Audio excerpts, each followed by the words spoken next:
Jaya Radha Madhava Kunja Bihari.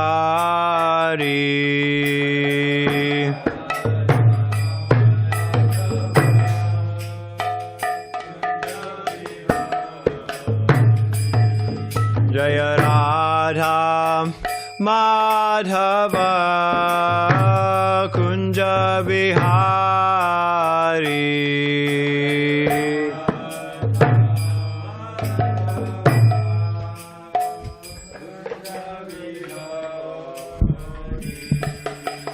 Gopi Jana Vallabha Girivaradhari.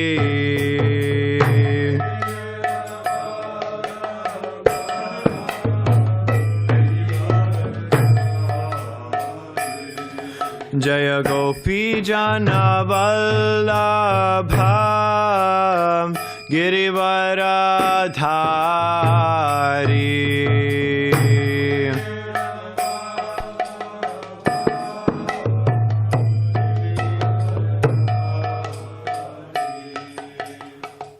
Yashodanandana Braja Janaranjana.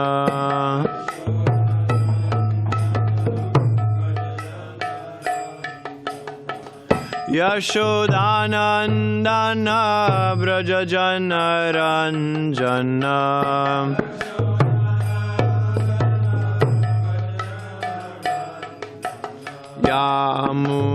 Yamunatira Vanachari.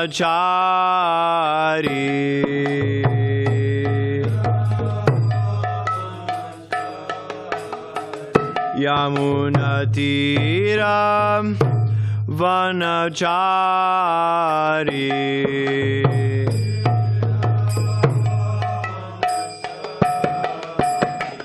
Jaya Radha Madhava Kunja Bihari.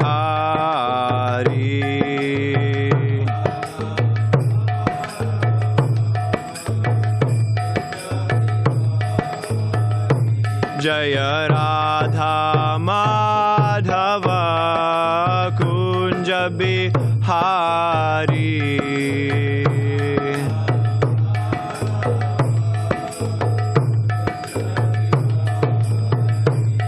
Jaya Gopi Jana Vallabha Girivaradhari.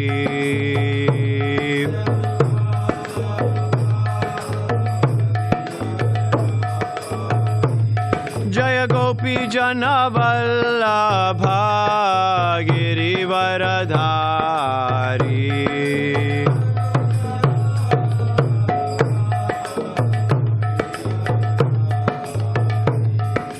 Yashodanandana Braja Janaranjana.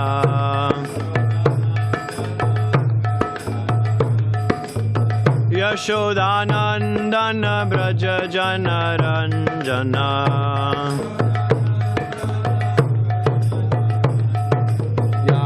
Yamunatira Vanachari.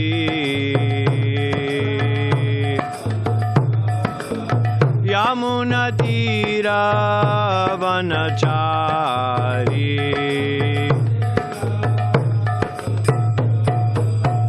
Jaya Radha Madhava Kunja Bihari.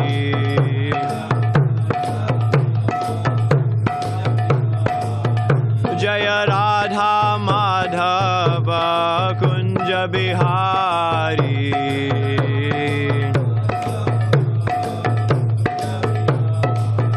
Jaya Gopi Jana Vallabha Girivaradhari.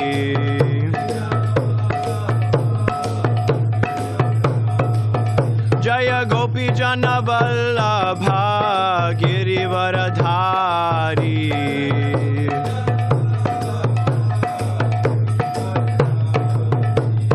Yashodanandana Braja Janaranjana.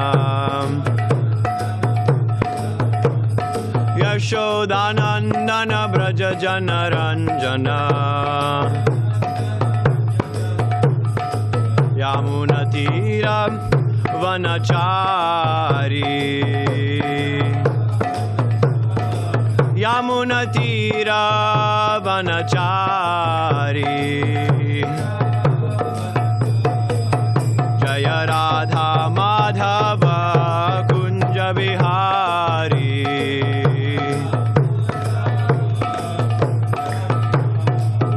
Jaya Radha Madhava Kunja Bihari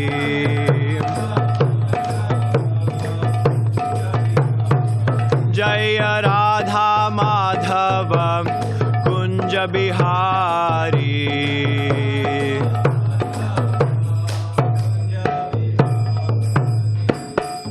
Jayam Vishnupad Paramahamsa Parivrajagacharya Ashtottara Shata Shri Srimad A.C. Bhaktivedanta Swami Prabhupada Ki Jai Ananta Koti Vaishnava Vrinda Ki Jai Samaveta Bhakta Vrinda Ki Jai. All glories to the assembled devotees. Hare Krishna. All glories to the assembled devotees. Hare Krishna. All glories to the assembled devotees. Hare Krishna. All glories to Sri Sri Guru and Sri Gauranga. All glories to Srila Prabhupada. Om Namo Bhagavate Vasudevaya. Om Namo Bhagavate Vasudevaya. Om Namo Bhagavate Vasudevaya. We are reading from Srimad Bhagavatam, Canto 6, Chapter 4, Text number 5. Drumebhyaha krudhyamanas te tapo dipita manyavaha mukhato vayum agnim cha sastrajus tad didhakshaya Drumebhya krudhyamanaste tapodipita manyavaha mukhato vayam agnim cha sasrajustad didhakshaya Drumebhya krudhyamanaste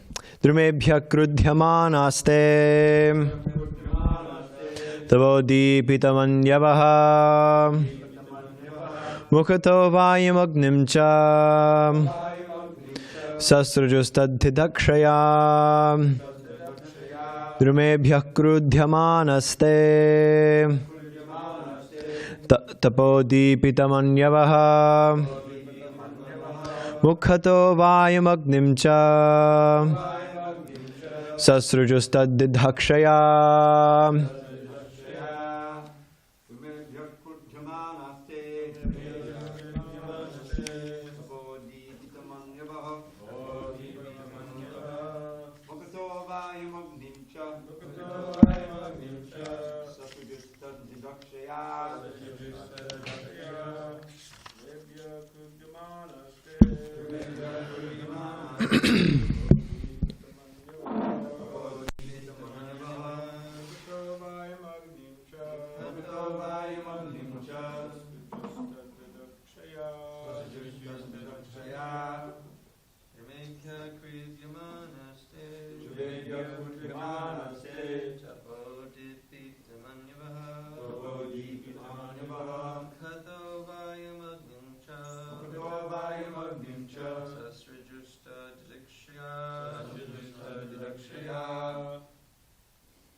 Anybody else in house?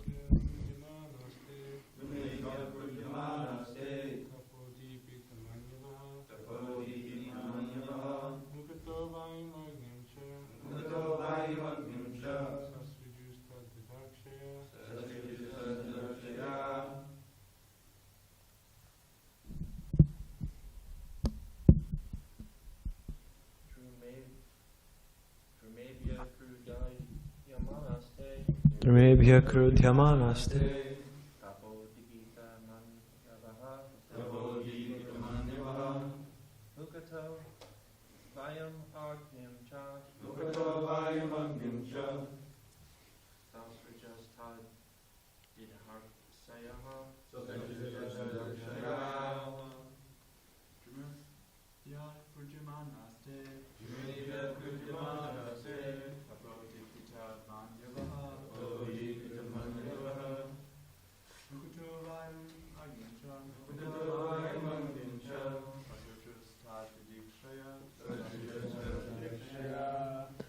Drumebhyaha unto the trees. Krudhyamanaha, being very angry. They, the 10 sons of Prachinabarhi. Tabahdipitamanyavaha, those whose anger was inflamed because of long austerities.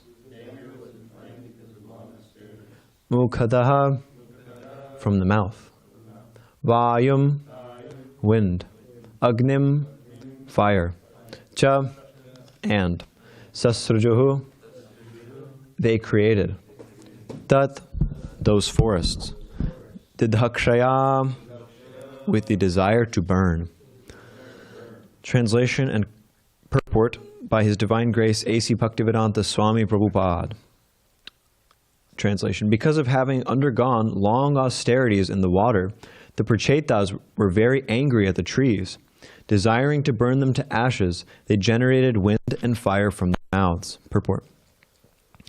Here the word tabodipitamanyabaha indicates that persons who have undergone severe austerity, tapasya, are endowed with great mystic power, as evinced by the Prachetas, who created fire and wind from their mouths. Although devotees undergo severe tapasya, however, they are vimanyavaha, sadhava, which means that they are never angry. They are always decorated with good qualities. Bhagavatam 3:25-21 states, Titikshava karunika suhrada sarvadehinam ajata shatrava shanta sadhava sadhabhushanaha. A sadhu, a devotee, is never angry. Actually, the real feature of devotees who undergo tapasya, austerity, is forgiveness. Although a Vaishnava has sufficient power in tapasya, he does not become angry when put into difficulty. If one undergoes tapasya but does not become a Vaishnava, however, one does not develop good qualities. For example, Hiranyakashipu and Ravana also performed great austerities, but they did so to demonstrate their demoniac tendencies. Vaishnavas must meet many opponents while preaching the glories of the Lord, but Sri Chaitanya Mahaprabhu recommends that they not become angry while preaching. Lord Chaitanya Mahaprabhu has given this formula, Trinadapi sunichena tororapi sahishnuna amanina manadena kirtaniya sadahrihi. One should chant the holy name of the Lord in a humble state of mind, thinking oneself lower than the straw in the street. One should be more tolerant than a tree, devoid of all sense of false prestige, and should be ready to offer all respect to others. In such a state of mind, one can chant the holy name of the Lord constantly. Those engaged in preaching the glories of the Lord should be humbler than grass and more tolerant than a tree. Then they can preach the glories of the Lord without difficulty. Om Ajnanatimirandasya Jnananjana Shalakaya Chakshurunmilitam Yena Tasmai Shri Gurave Namaha Nama Shreshtam Manamapi Shachi Putramatra Swarupam Rupam Tasyagrajam Urupurim Mathurim Goshtavatim Radha Kundam Girivaramaho Radhika Madhavasham Prapto Yasya Pradita Kripaya Shri Gurum Tam Natosmi Vandeham Shri Guru Shri Yutapadakamalam Shri Gurun Vaishnavamscha Shri Rupam Sagrajatam Sahagana Raghunatan Vitam Tam Sajivam Sadvaitam Savadutam Parijana Sahitam Krishna Chaitanya Devam Shri Radha Krishna Padan Sahagana Lalita Shri Vishakan Vitamscha Namo Om Vishnu Padaya Krishna Pristhaya Bhutale Srimate Bhakti Vedanta Swami Niti Namine Namaste Saraswate Deve Gauravani Pracharine Nirvishesha Shunyavadi Pashyatya Deshatarine. Jai Shri Krishna Chaitanya Prabhu Nityananda Shri Advaita Gadadhara Srivasadi Gaura Bhakta Vrinda Hare Krishna Krishna Krishna Hare Hare Hare Rama Rama Rama Hare Hare. So I'll put this here. So we are now beginning the chapter which includes the Hamsaguhya prayers. So the Prachetas now have just, it's describing how the Prachetas, they exited the water after undergoing severe austerities underwater.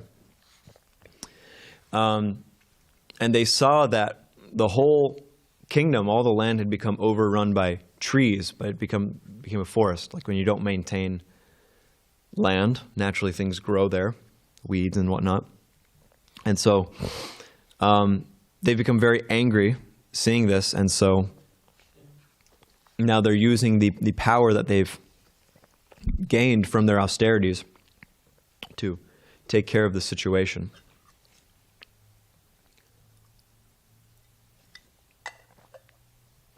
So the material world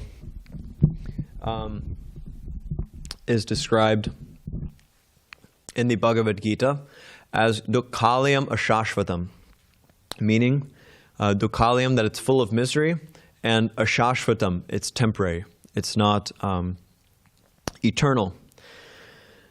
And because of this nature of the material world, the living entities within the material world,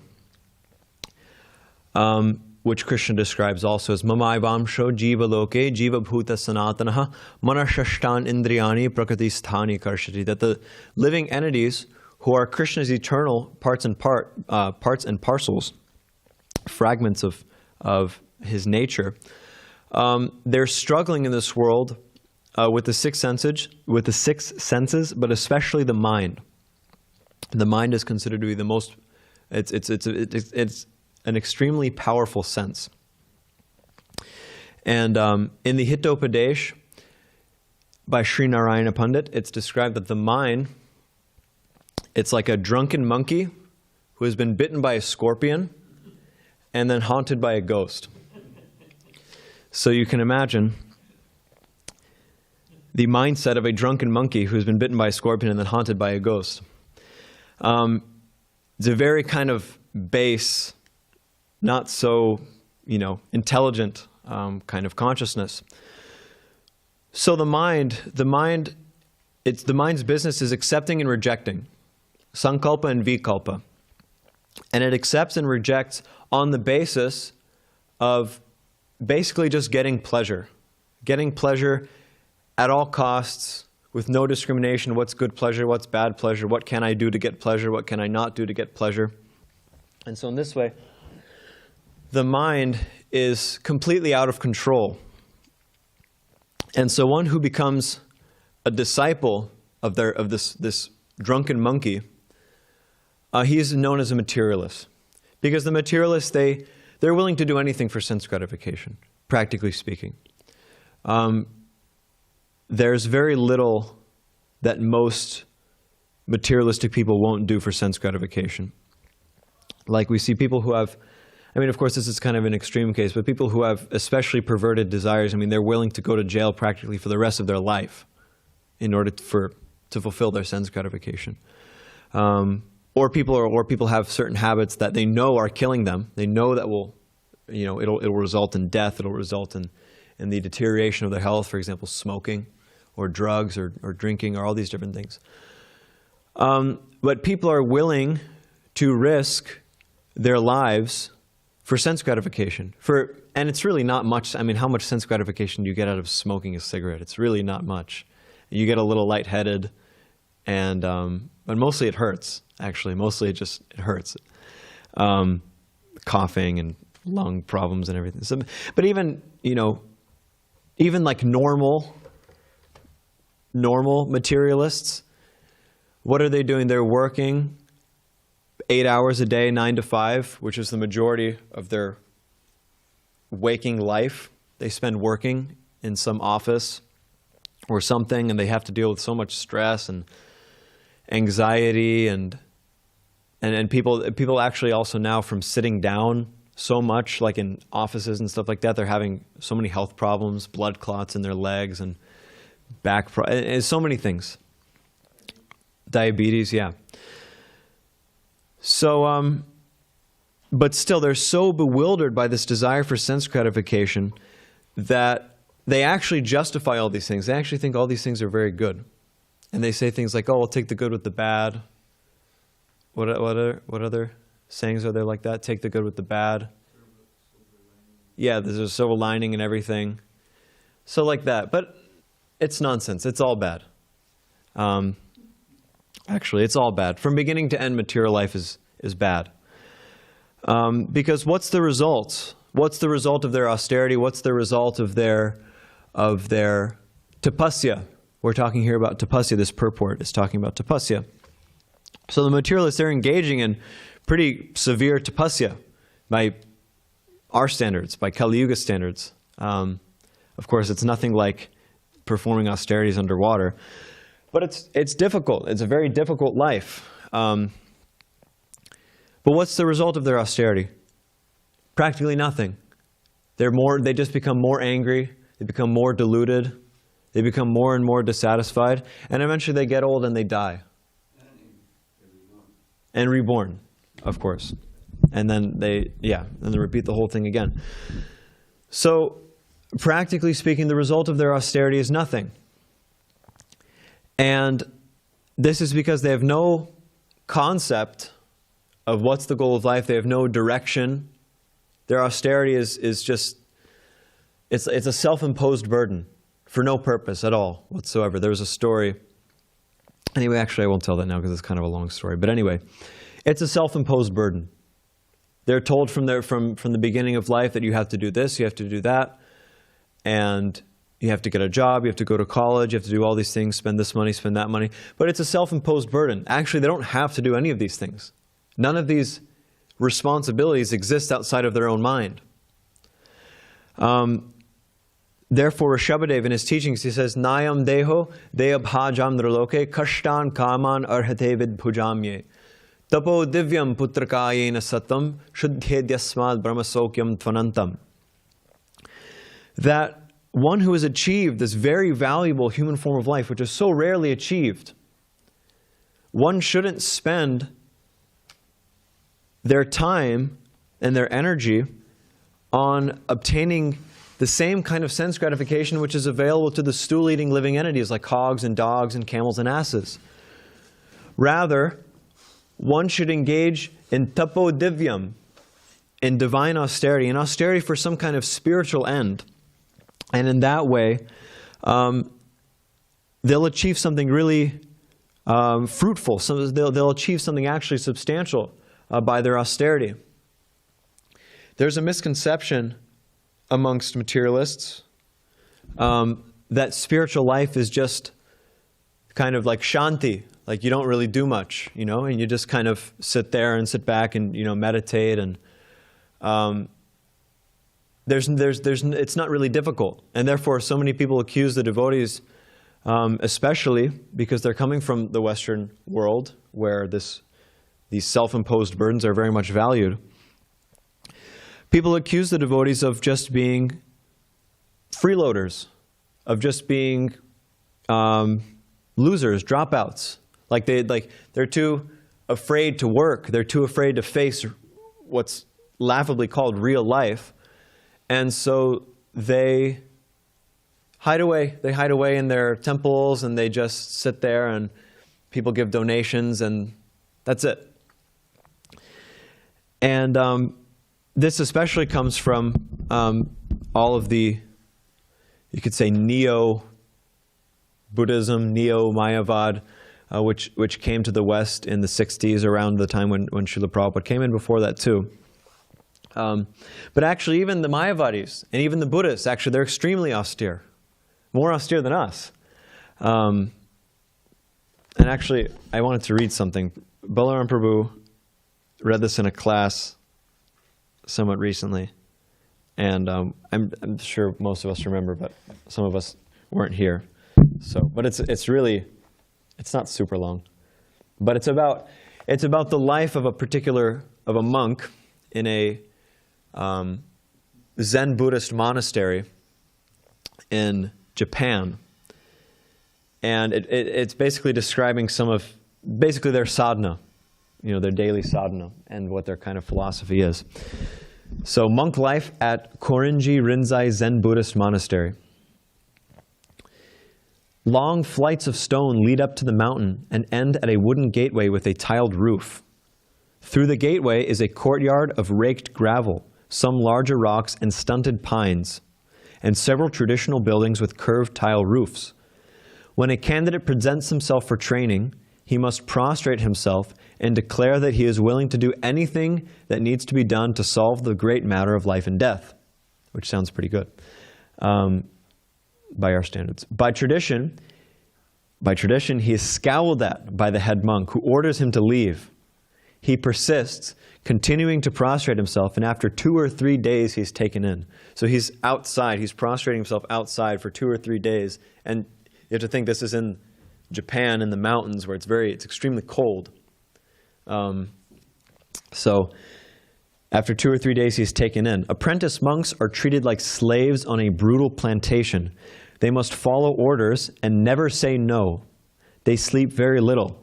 They rise up at 4. Most of the time, they eat only a small amount of rice, occasionally pickles.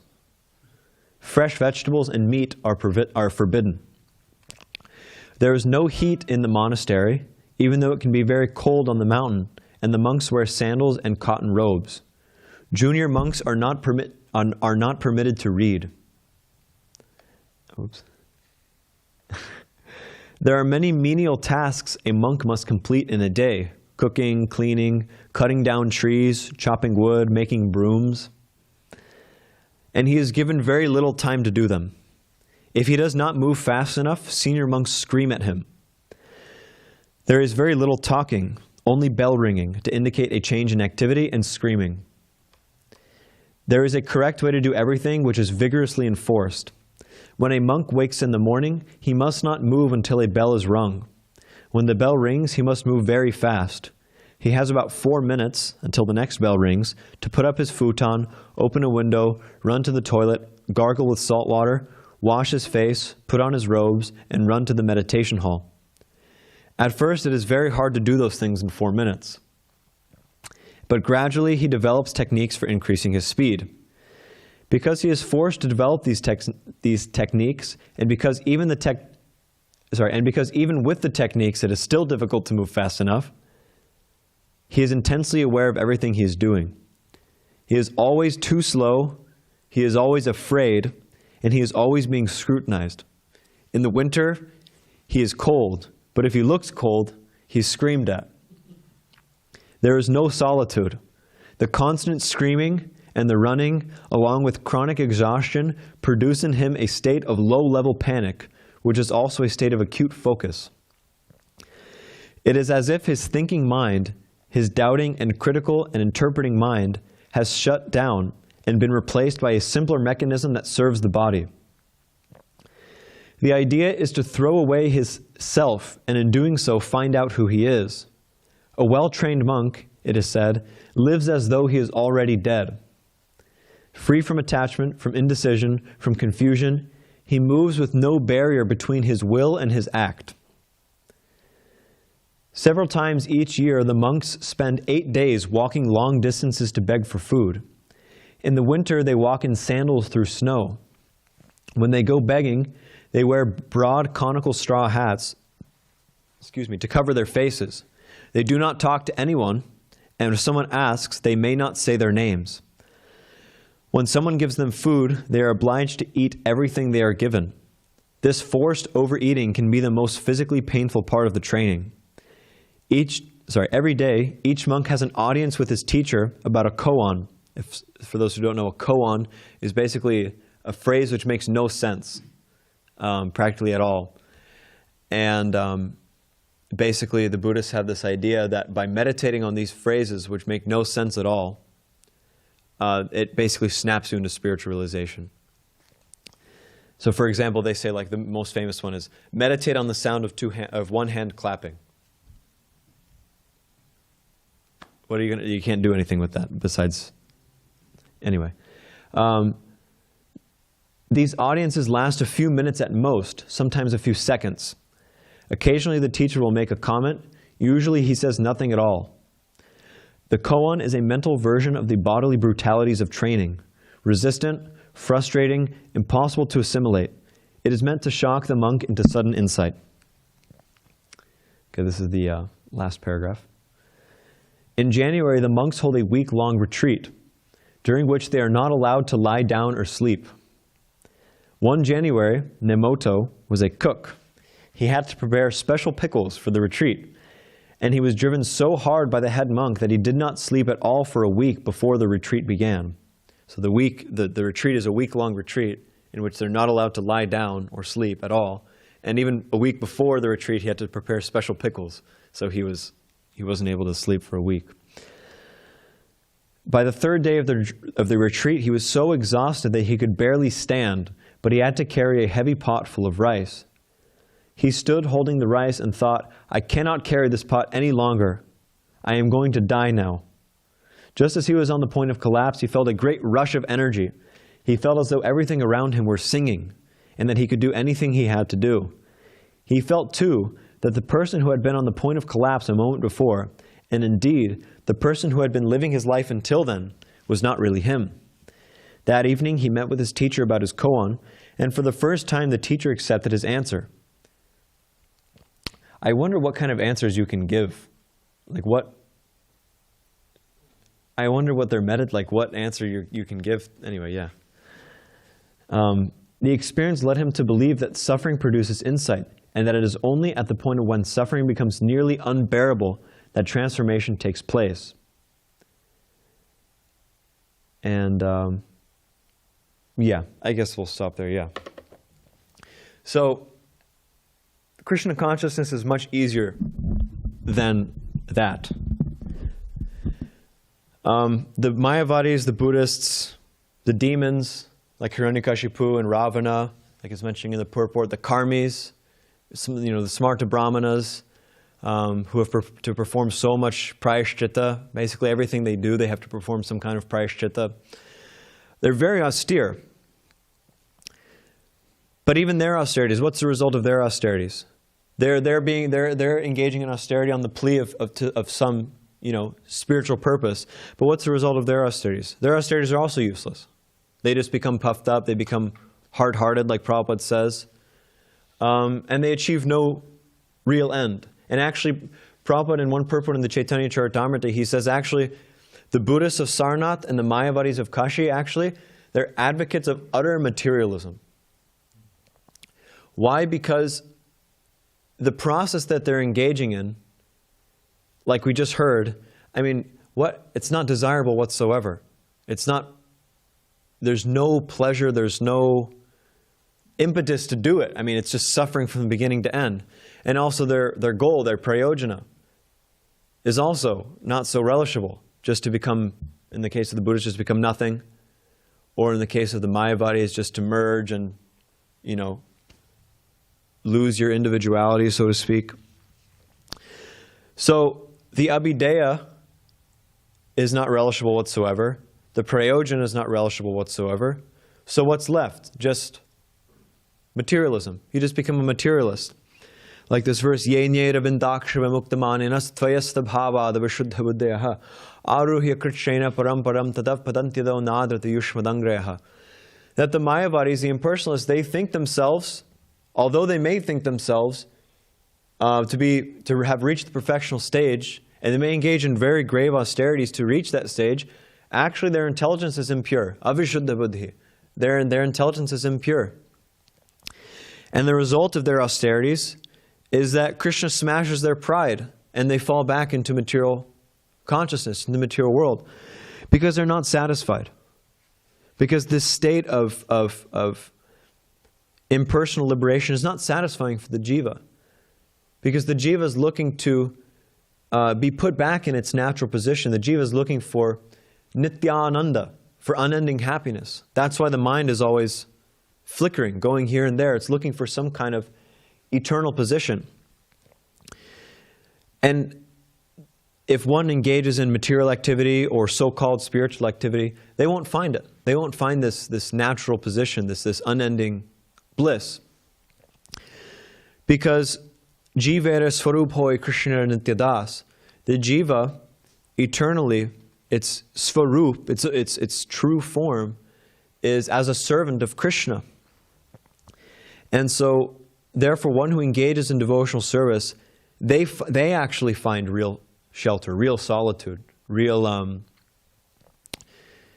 They're actually able to control their mind automatically. This verse, Yasyasti bhaktir bhagavatya kinchana sarvai ganesh tatra samasate suraha harava bhaktasya kuto mahadguna manoratenasati dhavato bahihi.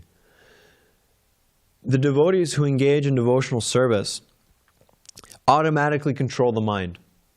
They automatically attain all of the qualities of the suras, of the demigods. But harava bhaktasya kuto mahadguna, those who don't engage in devotional service, they have no good qualities. They have no good qualities whatsoever, actually. And manora tenasati dhavato bihi, the chariot of their mind drags them back into the material world. So it's automatic, actually, for the devotees. But does this mean that there's no difficulty? No. It doesn't mean that the devotees are just sitting around, like I said. But the devotees actually know the real meaning of tapodivyam. Like Prabhupada says, an easygoing life and Krishna consciousness go ill together. So devotees, they engage in austerities, but they engage in austerities for Krishna's sake, not for our own sake, not for my own liberation, not for this thing or that thing or whatever. They engage in austerities for the pleasure of Krishna, and by this austerity, the devotees become more humble. And by becoming more humble, they become more realized. They actually attain more knowledge. Like Prabhupada says, there's this verse, Vasudeve Bhagavati Bhakti Yoga Prayojataha Janayatyashu Vairagyam Jnanam Cha Haitakam. Jnanam Cha Yada Haitakam. That just by engaging in devotional service, one achieves causeless knowledge and renunciation. But in order to engage in this process of devotional service, one has to be very, very humble. Like Prabhupada says, understanding comes from standing under. So when one becomes humble by this practice of austerity, which makes one realize that actually this body is not meant for my enjoyment. When one engages in austerity for Krishna, they realize more and more that this body is just, it's not for me. Or at least they get used to the idea, by practice, that this body is not for me, it doesn't belong to me, it's not for my enjoyment, it's for Krishna's enjoyment. And so when one does that, one comes to the stage, like Prabhupada quotes in this purport, Trinadapi sunichena, tororapi sahishrana, amanina manadena, kirtaniya sadaharihi. And Vishwanath Chakravarti Thakur, he says that the purport of this verse of Trinadapi Sunechena is actually submission and surrender to the order of the spiritual master. And this is the best weapon against the mind. Bhaktisiddhanta Saraswati Thakur says that in the morning one should beat the mind 100 times with a shoe, right? Shoe. And then in the evening one should beat their mind 100 times with a broomstick. And the shoe and the broomstick are the instructions of the Guru, the instructions of the spiritual master. And we see in the example of Srila Prabhupada that he actually personified this. You can imagine how difficult it might be if we put ourselves in Srila Prabhupada's shoes. Of course, Srila Prabhupada is a pure devotee, so he doesn't experience these things like we do. But we can imagine from our perspective, if we were living in Vrindavan, after having, lived a whole life, a full life. Prabhupada lived a full life. And our spiritual master has given us this order that you go to the West and preach at this advanced age of, Prabhupada externally he was an old man. And so Prabhupada, when he arrived in America, in this poem that he wrote, just after he got off at Boston Harbor, he wrote, addressing Krishna, he said, "You must have some business here. Otherwise, why would you bring me to this terrible place?" And it's true, America, the Western world, and any place where Krishna and Krishna consciousness is not prominent, it's a terrible place. It's a horrible, terrible, hellish place. And so the whole material world, practically speaking, is like that. The whole material world is a place where people are forgetting Krishna. So the whole thing is a terrible place. But the spiritual master and Chaitanya Mahaprabhu and the previous acharyas, they have business here in this material world. And this business is Amar Agya Guru Ha Taro E Desh. That on my order, become guru and deliver the fallen conditioned souls in this land. And so our austerity, like Srila Prabhupada is mentioning in this purport, the austerity of the devotees in the Gaudiya Sampradaya is to extend themselves to the conditioned souls, to the fallen conditioned souls, and to deliver them from this hellish existence which they've put themselves in of forgetting Krishna. Prabhupada wanted the whole world to be Krishna consciousness. Prithiviteyache, Jata Nagaradi Gram, in every town and village, Lord Chaitanya said, my name will be chanted. And Srila Prabhupada, following in the footsteps of Lord Chaitanya, he wanted that the entire world became Krishna conscious. So it's difficult. It's not an easy thing. It's not an easy thing to convince those people, like for example on book distribution. Practically speaking, if you go out on book distribution, you can see nobody wants books. Or some people, they want books, but most of the time they want books because they don't actually know what's in the books. If they knew that the books were saying, give up sense gratification, surrender to God, and become servant of the servant of the servant, practically speaking, nobody would take books. But like Srila Prabhupada said to his disciples at one point, he says, I've tricked all of you. I've told you, just come and chant. You know, there's no rules, just come and chant. And now all of you have come, and now you're mine, and I've tricked you. He said something to this effect. So it's very difficult. And even to make one devotee, the devotees have to shed gallons and gallons and gallons of blood just to make one devotee, to cultivate one person in Krishna consciousness. Such is the nature of the material world. The whole current of the material world is just, it's flowing in the direction of sense gratification, unrestricted sense gratification. We can see it's getting worse and worse and worse. It's just becoming more and more horrible and degraded and terrible and scary, actually, just scary. But somebody has to do the work. Somebody has to put in the time and the energy and the blood, sweat, and tears to deliver the fallen conditioned souls. And whoever does this, whoever engages in this austerity, becomes very dear to Srila Prabhupada and becomes very dear to Chaitanya Mahaprabhu. Because they've said, this is my desire, that all the conditioned souls become delivered.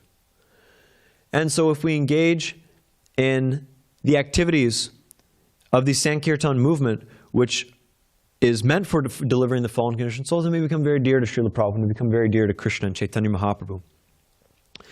But in order to do it, we have to become ideal ourselves. We have to save ourselves first, so to speak. Because if people come and they see that we're just a bunch of, if we're not following strictly, or if we're not very Krishna conscious,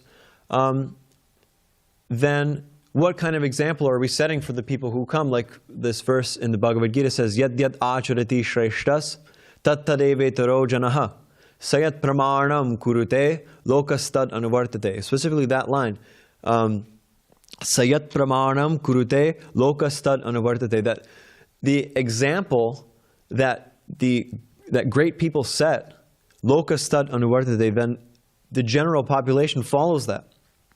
So it's the duty, it's the great responsibility of those in the Krishna consciousness movement to become very ideal people.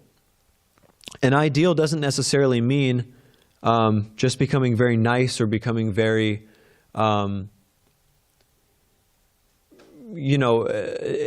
necessarily developing good material qualities, but to become lovers of Krishna. To become absorbed in Krishna consciousness, to become absorbed in chanting the holy name, to become absorbed in kirtan, to become absorbed in studying Shastra, and to become very knowledgeable. Bhaktisiddhanta Saraswati Thakur says that preaching without practice actually is just a ritual of karmakanda. So, and we know, of course, that rituals of karmakanda are practically useless. So, in order to preach, we must practice very, very strictly.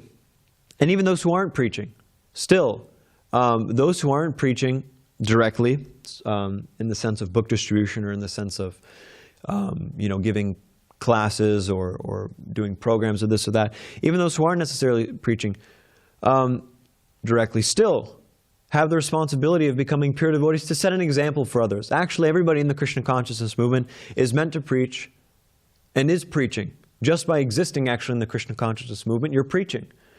Because you're representing Srila Prabhupada. You're representing the previous acharyas. You're representing Krishna. And so those who are representatives of Krishna should become very ideal people so that people become attracted. And Bhakti Vinod Thakur says that actually all of the qualities of a Vaishnava, like for example being, what are some qualities of a Vaishnava? Yeah, being humble, friend to all, not eating very much,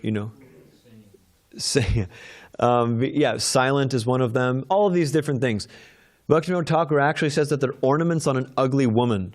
If one doesn't have the quality, which is the Swarup Lakshana, the real quality of being wholly and solely surrendered to Krishna and nobody else. So one can be, there's so many materialists who are humble, there's so many materialists who don't eat very much, there's so many materialists who are, they're very altruistic, you could say they're a friend to all. But their qualities are useless. It's like ornaments on an ugly woman. If you have an ugly woman, no matter how many ornaments you put on her, she won't become pretty. Or there's a phrase in the West, like perfume on a pig. No matter how much you perfume a pig, it's still a pig.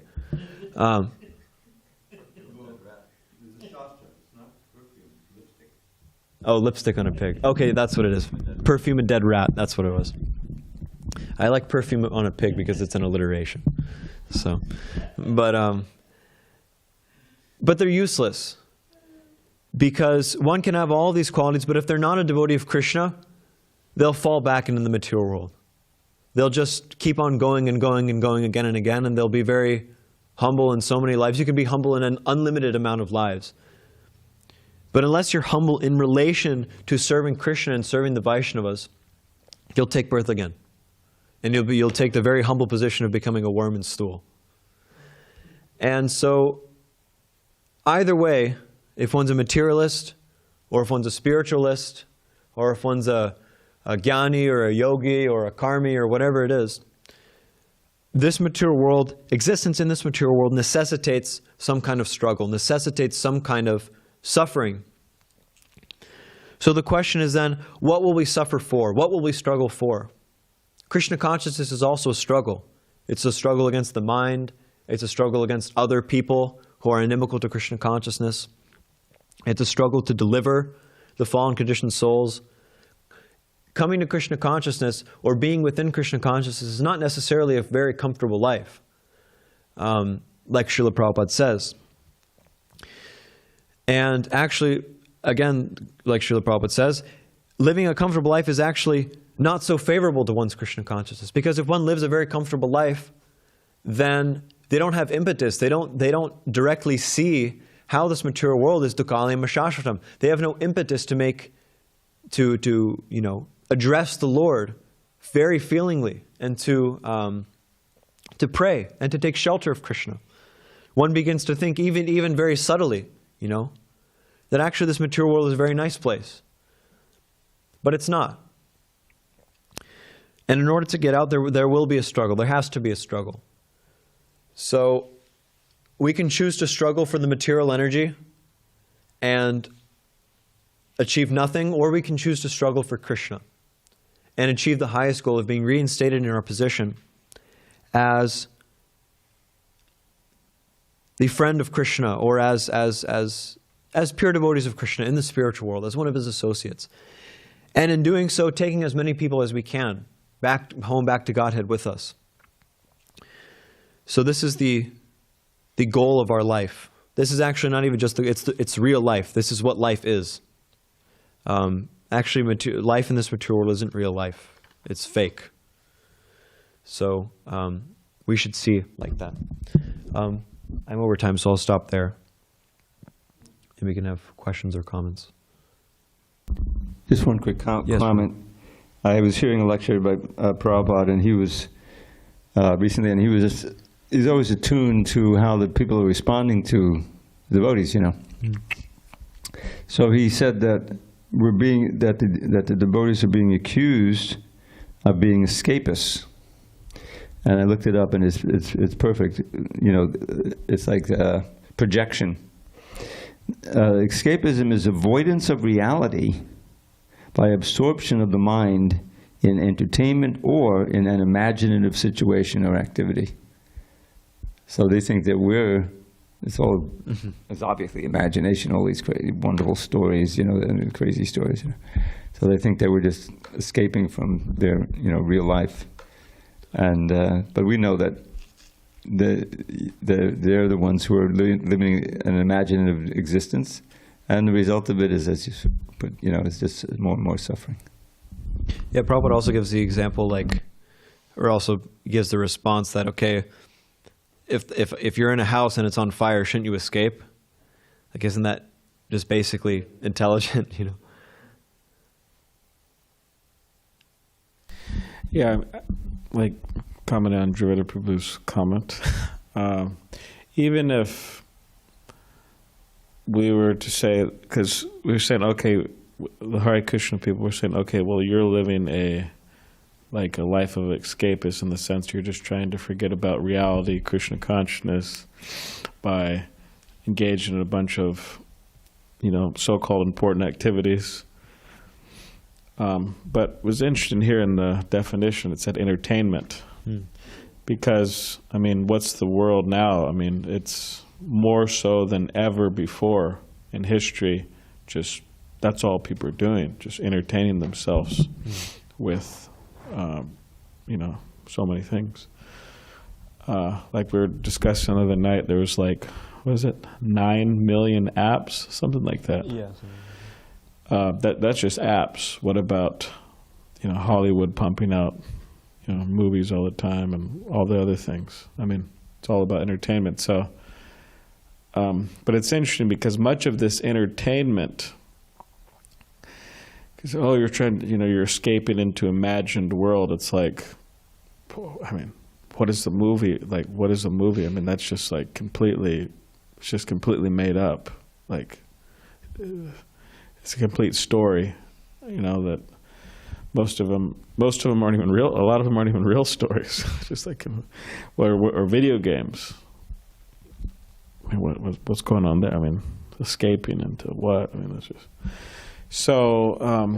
And I was just, anyways, I was talking with some family members, and they know these video games. The young boys and stuff. So there's a video game now. Apparently, maybe some of you. But what you do is, it's interesting because previously you would just buy a video game and you would just play it, That was kind of a traditional thing. You buy it once and then it's yours. Now this video game, you buy it, and then part of the video game is that you actually give money. It's a part of the video game to give money to, to send in money to, of course, the corporation, the company who made the video game. And you know what you're sending in money for? And this isn't, this is, probably hundreds and thousands and who knows, maybe millions of kids doing this. You're sending in money, you're actually buying clothes for this particular character in the game. You're not buying clothes, for yourself or for your body or for your gifts for your family or friends or anything. You're not saving up for, a new car or college fund or, whatever. You're not saving up to buy anything like in reality, but you're saving up to buy this character on the screen clothes. There's a lot of games like that. Oh, there is? There's a lot okay, that's the first time I heard about it. Sorry. There's a lot of games like that. I'm not so yeah. I'm not so advanced. I'm not so advanced. You didn't know either. Okay, good. At least there's two of us, maybe more. So, but it's interesting because they're saying that one of the family members talking about his whatever nephew or whatever, he was saying that he's like an addict. He just gives all the money to that. You know, he got like $500 for saving up, you know, over Christmas and birthday and all that, and then he's just spending it on the game. And he says that when he visits this boy, the boy says, "Hey, got any money?" Like he's asking him for money for that. Now, this to me is just absolutely insane, and it's anyways. So, but just commenting on that, kind of. All right. Any other question or comment? Anybody? Hare Krishna. Hare Krishna. May I? You may. Amogha Prabhu, thank you very much. You're very kind. Dandavat Pranams. Prabhu, Dandavat related Pranams. to... Thank you, Prabhu. Related to the practice of austerities, and correct me if I am wrong, I think that there are two types of devotees who undergo austerities. Some devotees, that because of they undergo austerities, they become like difficult to approach, like hard to get, or I don't want to use the word arrogant. Hard-hearted, maybe? Hard-hearted, exactly. And other devotees who undergo the same austerities, they still go on being accessible and very compassionate and merciful. So based on this, my question is, austerities are meant for what? To make us defensive and, okay, hard-hearted? Or is it that austerities are meant to make us more compassionate and merciful and friendly? Austerities are meant to make us more compassionate and friendly and forgiving and humble, because we should see austerity in relation to developing our Krishna consciousness. And Srila Prabhupada says at one point, he said to one of his disciples, says, "What's the value of your austerity if you're not performing any service?" So rendering service, practical service to Krishna also, which is also a form of austerity, is extremely important in maintaining proper consciousness.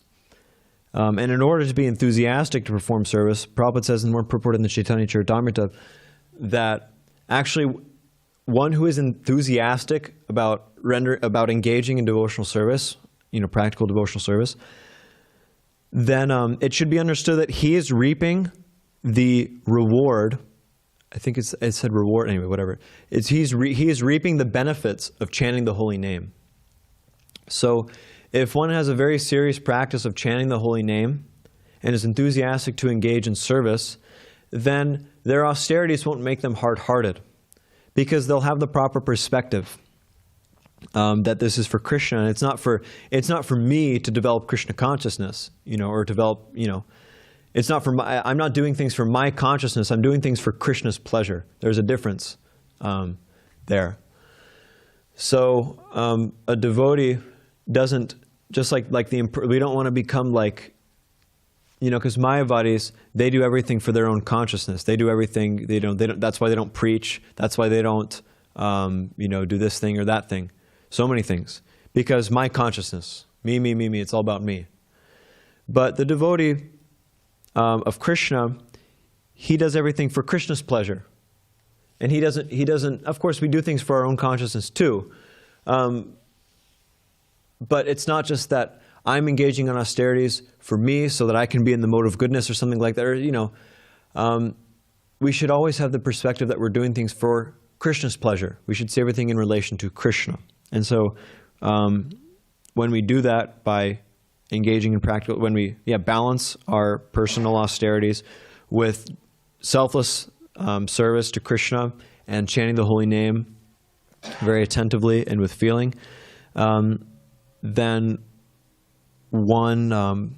they don't fall victim to this hard-heartedness that can come from engaging in austerities. I think Balaram Prabhu has something too. Yeah, it's I'm not sure where the verse is in the Bhagavad Gita, but it's the point that's being made in the verse is sannyas without yoga is just simply suffering. So it's interesting because this is what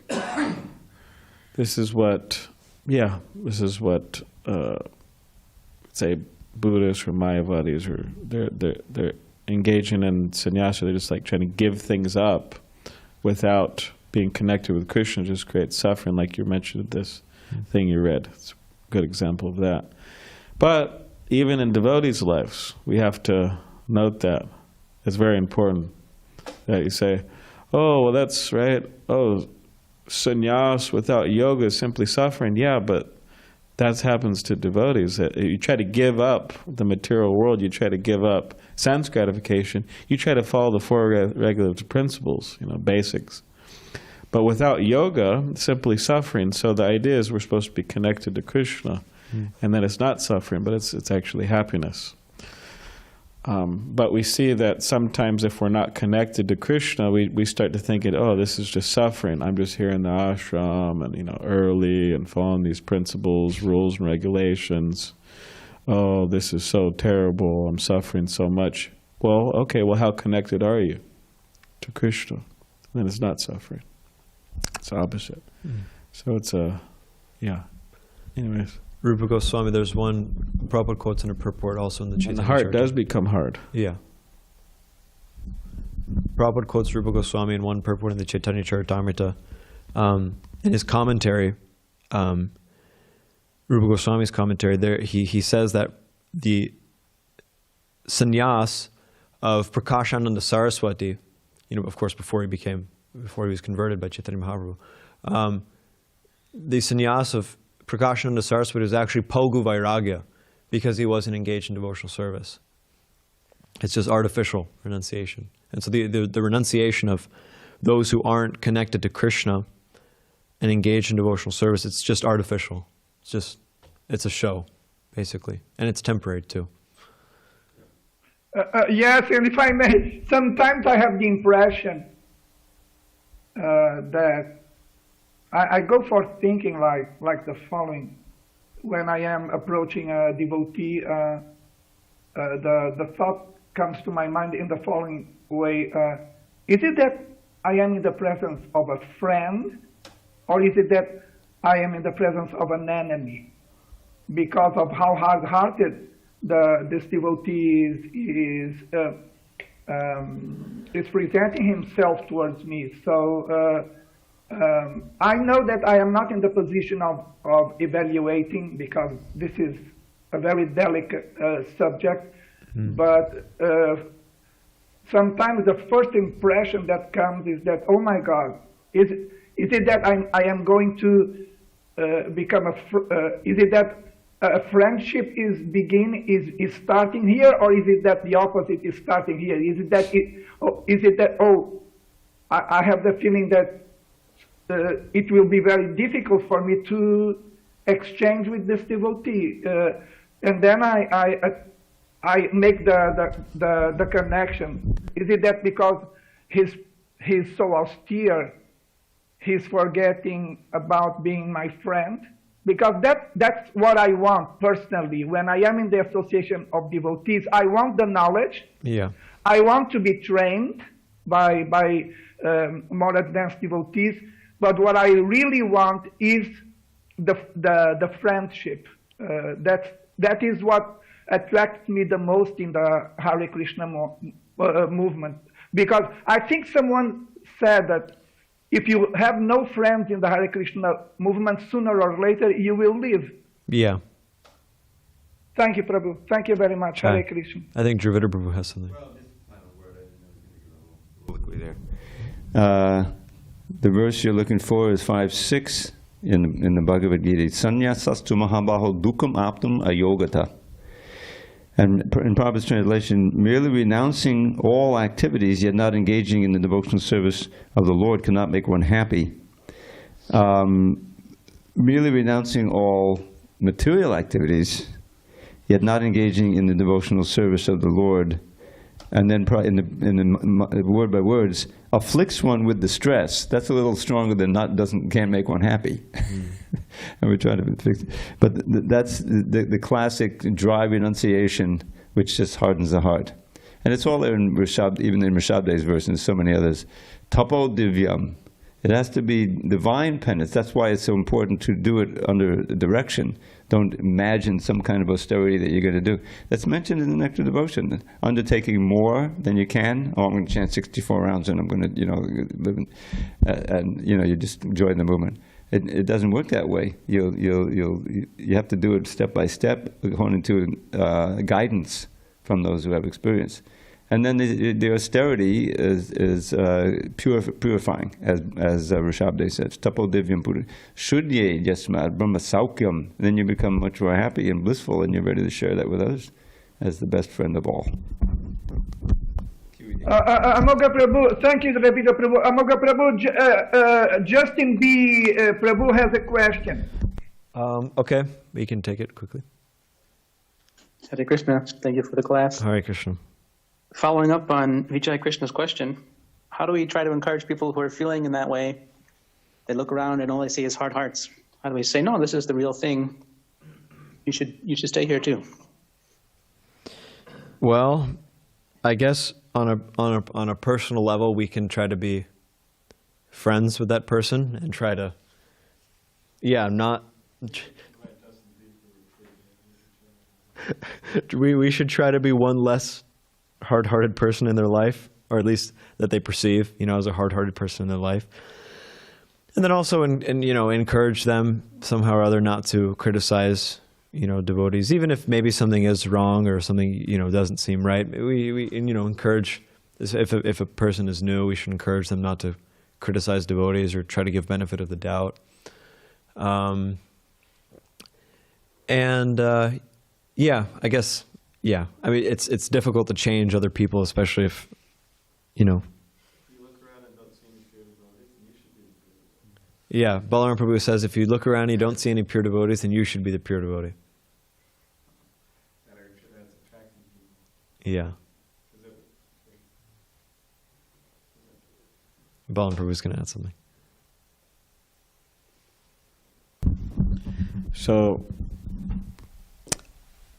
yeah, I mean, if we look around and we see, okay, well, maybe things are, or we're absolutely convinced things aren't up to standard, people aren't up to standard, things are going down the drain really quick, then we could, take it as a challenge that, okay, let me hold the standard, let me do the right thing. Let me set the example of what should be done in a humble way. And even if others aren't doing that, still Krishna's pleased, and that's the whole point. We don't have any control of anybody else, but we could try to do our part and please Krishna.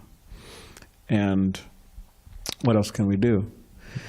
And better the general public goes to one place and sees one person, because people aren't stupid also.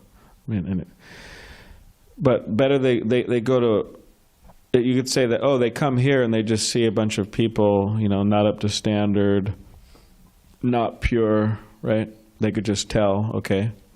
Well, then we could be that one person who is up to standard, and at least we could try to do our part to attract others. In other words, we have to be soft-hearted and pray that we ourselves can do that, and also pray for other people to join the party. Like I remember here years ago, I was sitting here practically by myself at one point. I mean, there's a few devotees in the ashram, but it was like going down heavily. Means the number of people here. And I was sitting on the patio by myself, taking dinner after going on book distribution by myself. And I was thinking, it'd really be nice if some people join. Really be nice. And Tirtha Maharaj told me later, who was the temple president here and running things, he told me, he said he was actually worried at that time because so many people left at one point. It was him and myself and like, I don't know, one or two bhaktas, or there's like 2 bhaktas or something like that. Anyways, there's not many people. But then after that, sometime, one person came, another person came, and, so in other words, a person, you can't just say, all right, well, hey, it's not looking good here, no one's here, all right, I'm just packing up and leaving. Then you stay and you pray, right? Stay, pray. And then hopefully by Krishna's mercy, then people will come and help. So anyways, it's a bit of a big topic, but you could write a whole book on the question, but anyways, that's something more in addition to Amogha Lila Prabhu's comment. Is that satisfying, Justin Prabhu? Yes, my takeaway is that we should always focus on ourselves more than trying to fix other people. Thank you. I think Mukunda Charana Prabhu has something. No, he doesn't. Okay. Grantharaj Srimad Bhagavatam ki jai. Krishna Kripa Shri Murti Srila Prabhupada ki Jai. jai.